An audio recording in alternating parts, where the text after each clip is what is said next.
Hello दोस्तों, स्वागत है आपका मार्केट ज्ञान चैनल में। रिलायंस इंडस्ट्रीज लिमिटेड जो कि इंडियन स्टॉक मार्केट की जो निफ्टी है उसमें सबसे ज़्यादा मार्केट कैप वाली कंपनी है, उसने अपने फोर्थ क्वार्टर के रिजल्ट्स पब्लिश कर दिए हैं। तो आइए देखते हैं कंपनी का परफॉर्मेंस फोर्थ क्वार्टर में कैसा रहा। कंपनी ने 5.5 रुपीज़ पर इक्विटी शेयर का डिविडेंड भी अनाउंस किया है और इन्होंने इस डिविडेंड के लिए जो रिकॉर्ड डेट है वो एनुअल जनरल मीटिंग में बताने के लिए बोला है। अभी इन्होंने रिकॉर्ड डेट के बारे में कोई इन्फॉर्मेशन नहीं शेयर की है।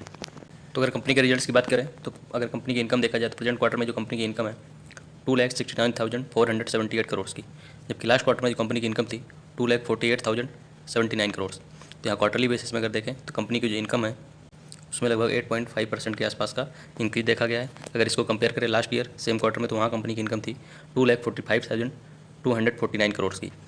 तो यहाँ पे ईयरली बेसिस जो कंपनी की इनकम है उसमें लगभग 10% के आसपास का इंक्रीज देखा गया है, जबकि क्वार्टरली बेसिस पे इंक्रीज 8.5% के आसपास है।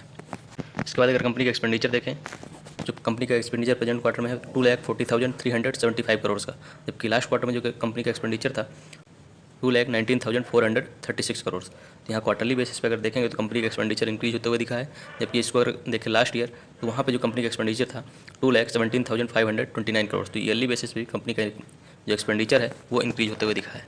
इसके बाद अगर कंपनी के प्रॉफिट की बात की जाए, पैट की प्रॉफिट आफ्टर टैक्स, तो यहाँ कंपनी ने अपना प्रॉफिट बताया 22,611 करोड़ का और लास्ट क्वार्टर में जो कंपनी का प्रॉफिट था 21,930 करोड़। तो क्वार्टरली बेसिस पे कंपनी के प्रॉफिट में लगभग 3% के आसपास का जंप है, जबकि इसको कंपेयर करें लास्ट ईयर सेम क्वार्टर से तो वहाँ कंपनी का प्रॉफिट था 21,243 करोड़। तो ईयरली बेसिस पे कंपनी का प्रॉफिट लगभग 6% के आसपास इंक्रीज होते हुए दिखा है।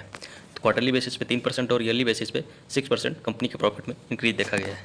इनके जो एसोसिएट्स या जॉइंट वेंचर हैं उनके साथ भी जो प्रॉफिट जनरेट किया 177 करोड़ का प्रेजेंट क्वार्टर में, लास्ट क्वार्टर में 126 करोड़ जनरेट किया था और उससे पहले मतलब 2024 के फोर्थ क्वार्टर में कंपनी ने 100 करोड़ का जो प्रॉफिट है वो जॉइंट वेंचर या अपनी एसोसिएट्स कंपनी से जनरेट किया था। तो उसका भी जो प्रॉफिट है उसको भी शेयर किया है कंपनी ने। इसके बाद अगर कंपनी के ईपीएस की बात करें, अर्निंग्स पर शेयर की, तो प्रेजेंट क्वार्टर में कंपनी का ईपीएस 14.34 का है, जबकि लास्ट क्वार्टर में कंपनी का ईपीएस 13.70 का था। तो क्वार्टरली बेसिस पे कंपनी का ईपीएस इंक्रीज होते हुए दिखा है, जबकि लास्ट ईयर सेम क्वार्टर में कंपनी का ईपीएस 14 का था। तो ईयरली बेसिस पे ही कंपनी का ईपीएस जो है इंक्रीज होते हुए दिखा है यहाँ पे। तो अगर कंपनी के सेगमेंटल रेवेन्यू की बात करें तो ऑयल एंड केमिकल से इनका जो रेवेन्यू जनरेशन है प्रेजेंट क्वार्टर में 1,64,613 करोड़ का, जबकि ऑयल एंड गैस से 6,440 करोड़ का है। रिटेल से इनका जो रेवेन्यू जनरेशन है 88,637 करोड़ का, जबकि लास्ट क्वार्टर में 90,351 करोड़ का था। तो रिटेल का जो रेवेन्यू जनरेशन है वो डिक्रीज हुआ है क्वार्टरली बेसिस पे। वहीं ऑयल एंड केमिकल का जो रेवेन्यू जनरेशन है वो क्वार्टरली बेसिस पे इंक्रीज होते हुए दिखा है। डिजिटल सर्विसेज का जो इनका रेवेन्यू है वो 40,861 करोड़ का है, जबकि पिछले क्वार्टर में 39,733 करोड़ का था। यहाँ पे भी इंक्रीज देखने को मिला है डिजिटल सर्विसेज से जो रेवेन्यू जनरेशन है कंपनी का। सेगमेंट रेवेन्यू में एबिटा में देखा जाए डिफरेंस पिछले क्वार्टर से, तो ऑयल एंड केमिकल में एबिटा जो है 15,080 करोड़ का है, जबकि पिछले क्वार्टर में 14,400 करोड़ का था।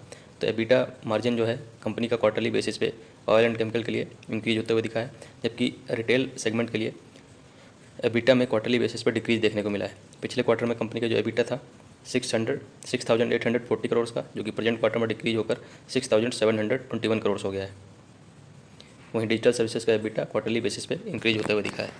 इसके बाद अगर कंपनी के शेयर होल्डिंग पैटर्न देखें तो पिछले क्वार्टर कंपैरिजन में प्रमोटर्स की शेयर होल्डिंग यहाँ पर डिक्रीज होते हुए दिखी है। लास्ट क्वार्टर में प्रमोटर्स की शेयर होल्डिंग 15.13% की थी, जो अभी डिक्रीज होकर 50.10% हो गई है।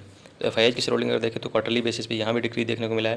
लास्ट क्वार्टर में 19.16% की थी, अभी डिक्रीज होकर 19.07% हो गई। वहीं डीआईएच की शेयर होल्डिंग देखें तो यहाँ पे इंक्रीज देखने को मिल रहा है।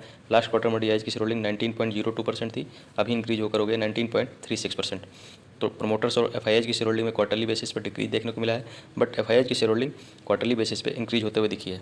तो अगर ओवरऑल रिजल्ट्स अगर देखा जाए रिलायंस इंडस्ट्रीज़ का, तो चारों चीज़ों रेवेन्यू प्रॉफिट में क्वार्टरली और ईयरली बेसिस पे इंक्रीज देखने को मिला है। रेवेन्यू में 8.5% क्वार्टरली और 10% ईयरली बेसिस पे, प्रॉफिट में 3% क्वार्टरली और 6% ईयरली बेसिस पे इंक्रीज देखने को मिला है।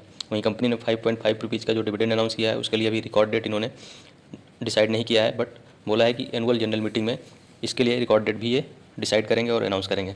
तो धन्यवाद, मिलते हैं अगले वीडियो में।